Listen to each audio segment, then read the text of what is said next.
In 1968, Jackie Robinson, the man who broke the color line in baseball, spoke out just before the murder of Martin Luther King. My brother ran second to Jesse Owens in the 1936 Olympic Games. But because Negroes were protesting against discrimination in Pasadena, California back in 1936, his return to Pasadena, he found that they had fired him because other Negroes were protesting. So all these guys who are saying that we've got it made through athletics, it's just not so. You as an individual can make it, but I think we've got to concern ourselves with the masses of the people, not by what happens as an individual. So I merely tell these youngsters when I go out, certainly I've had opportunities that they haven't had, but because I've had these opportunities doesn't mean that I've forgotten. And that's the reason why I'm there. There's nothing I can say to them. I may never see them again. Nothing I can say that will change their mind. They're going to do it.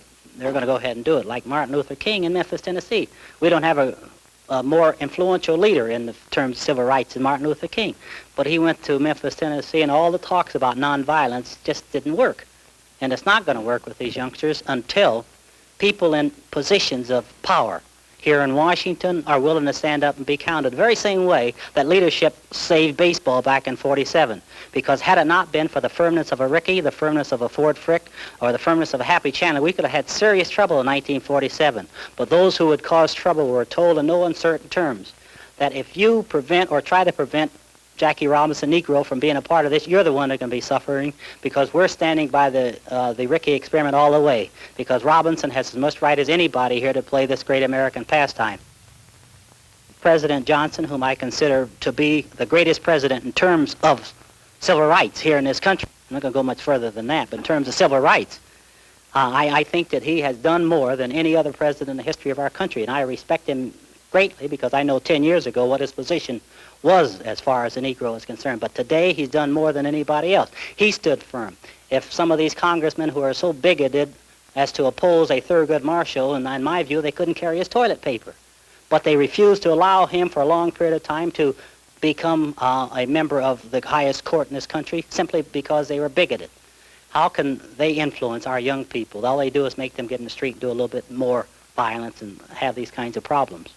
I don't think Stokely Carmichael knows enough, in my opinion, to be a Negro leader when we have the Dr. Wesleys and the Martin Luther Kings and so many more that have made their contributions through experience over the years and who have really done a job. I feel very strongly about Mr. Stokely Carmichael that he has been made and projected by the news media.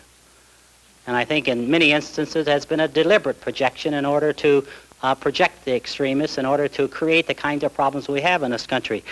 Negroes did not make Stokely Carmichael a Rap Brown. The white news media made these gentlemen. And I think they're finally awakening up to the fact that there are others other than Rap Brown, Stokely Carmichael. And as one newspaper editor said, what we should have done when Rap Brown got up and made his speech about what the Negroes are going to do, was let the 20 people in the audience who came to hear Stokely Carmichael go out and spread the word. But no, we picked it up and we carried it to millions of people rather than to allow the 20 who were there. But we don't do this for the kind of statement that Martin Luther King or Roy Wilkins or Dr. Wesley others would make. They're buried someplace rather than given front page coverage. And this is what I think masses of the Negro people resent here in this country when they constantly say, who is speaking for us? When the only headlines they see is the words of the guys who we consider extreme in their views.